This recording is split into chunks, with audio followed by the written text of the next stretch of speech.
हिँडाउ न हिँडाउ फेरि जुमसुममा केही पनि भन्दैन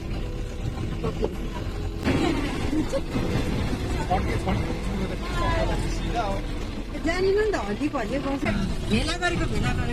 एक एकवटा बाटो बढाउनलाई लिएर थुपारेको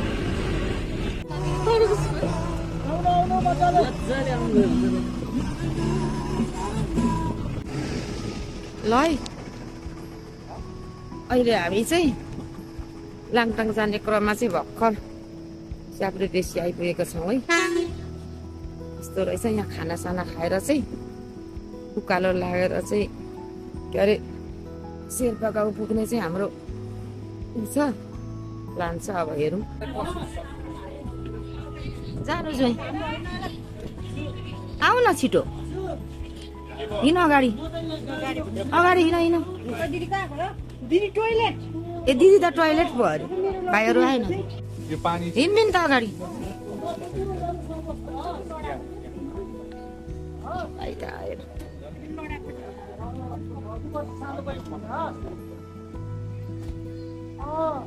स्याप्रु बेसी अरे स्याप्रु बेसी ए स्याप्रु स्याप्रु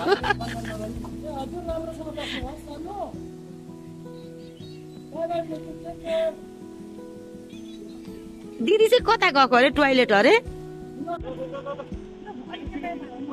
मान्छे पछाडि हो जो मान्छे अगाडि देखिँदैन नि भन्नु त भन्नु हुँदै थियो हामी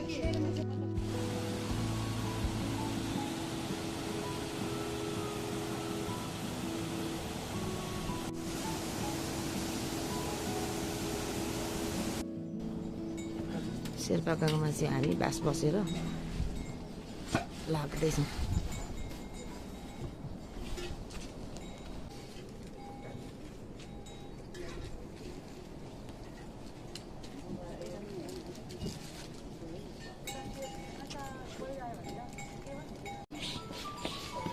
बिन्ता सन्चै खोइ भाइ पनि एकदम फ्रेस शेर्पा गाउँ ल मजाले लाग्ने देखाउन हिमालबाट के चाहिँ दुईटा पोखरी रहेछ क्या खासमा तातो पानी अरे को खाने तातो पानी बोक्ने बोक त पोखरी छ हिमाल मुनि चिसोले सोरै कस्तो भयो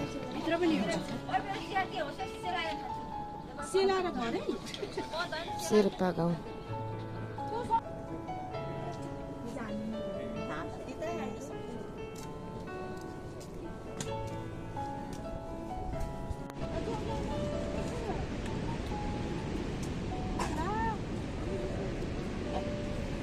बिस्तारै बिचरा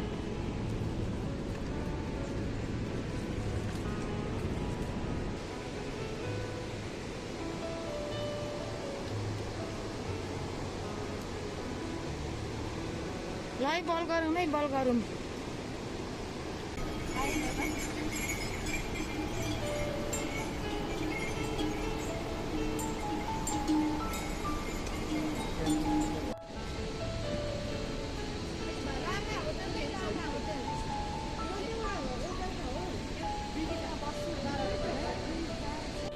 उकालो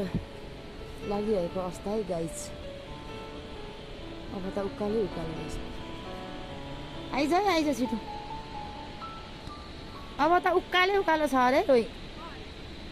सोरै भाँसियो मेरो त चिसोले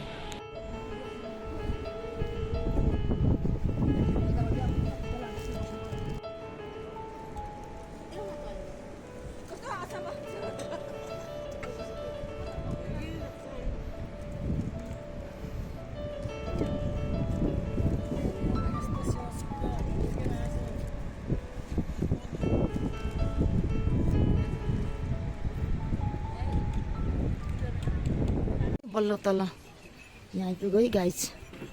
सास फुलेर हिँड्नै सकिएन अब के भन्छ हामीले चाहिँ यो सुमितमा चाहिँ हामीले बुक गरेको छौँ आज यहीँ बसिन्छ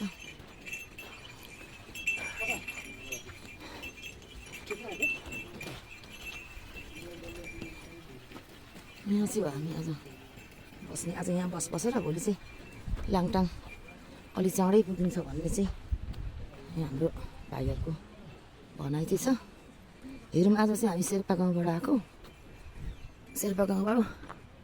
हिँड्यो नि यतिको ल